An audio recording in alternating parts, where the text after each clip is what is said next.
আজকে আবারও বিরিয়ানি রান্না করলাম।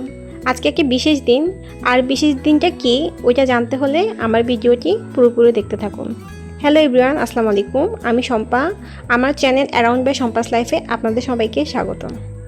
প্রথমে আমি বেরেস্তা করে নিচ্ছি, আর মাংসটা ম্যারিনেট করে নিচ্ছি। আদা বাটা, রসুন বাটা, মরিচের গুঁড়া, হলুদের গুঁড়া, জিরার গুঁড়া, ধনিয়ার গুঁড়া আর সরিষার গুঁড়া।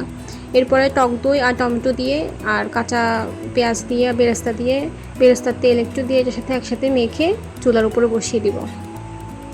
আর ফার্স্টে পানি দিব না, পানি না দিয়ে এটাকে আস্তে আস্তে কষাতে থাকবো যাতে মাংস থেকে পানি বের হয়ে হাফ সিদ্ধ হয়ে যায়। এরপরে যখন একটু সিদ্ধ হয়ে যাবে তারপর হালকা একটু পানি অ্যাড করে এটার সাথে শো স্টপার যেটা সবচেয়ে পছন্দ আমার, আলু, ওইটা দিয়ে দিব। আলু ছাড়া বিরিয়ানি আমার থেকে একদমই মনে হয় যে বিরিয়ানি লাগে না, আলুটা লাগবে। এরপর যখন আলুটা প্রায় সিদ্ধ হয়ে আসবে তখন বিরিয়ানির মশলা আর একটু চিনি দিয়ে পানিটা শুকিয়ে নিব যাতে মাংসের ভিতরে পানিটা না থাকে।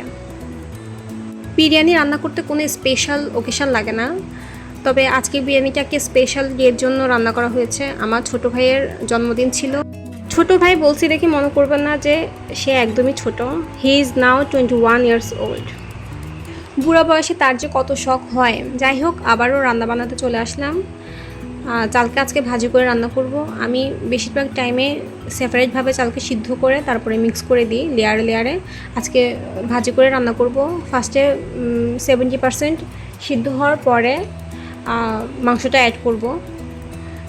অনেকে এভাবে রান্না করে, আবার অনেকে একসাথে যখন চাল সিদ্ধ হওয়ার আগে অনেকে মিক্স করে দেয়। আমার থেকে মনে হয় যে তখন বেশি মশলাটা চালের ভিতরে ঢুকে যায়, ওইটা আমার থেকে অত বেশি পছন্দ না। এই কারণে এভাবে রান্না করছি। আর আজকে একটু ঝাল দিয়ে রান্না করছি। মাঝে মাঝে আমি একটু ঝাল ছাড়া রান্না করি, কাঁচামরিচ দিয়ে। আজকে লাল মরিচ অ্যাড করছি, এই কারণে কালারটা একটু লাল লাল আসছে। আর হ্যাঁ, সবচেয়ে ইম্পর্টেন্ট কথা হচ্ছে আমার পাতিলকে আজকে ইগনোর করবেন, আমার এত এস্থেটিক পাতিল নাই। এই তো বিরিয়ানি রান্না করা ডান। আর পাতিল দেখেই বুঝতে পারতেছেন বিরিয়ানিটা কত ইয়ামি হচ্ছে। আমি খেতে আসি দেখি যে একদম লাস্টের যে পোর্শনটা ওইটা আমাকে দেওয়া হচ্ছে। তো অনেক সময় ভালো লাগে যে আসলে মজা হওয়ার কারণেই তো শেষ হয়েছে। আর আমরা ভাই বোন একসাথে খাইতে বসছি। আর আমার বুড়া ভাইয়ের আজকে জন্মদিন, সবাই ওর জন্য দোয়া করবেন। আসসালামু আলাইকুম।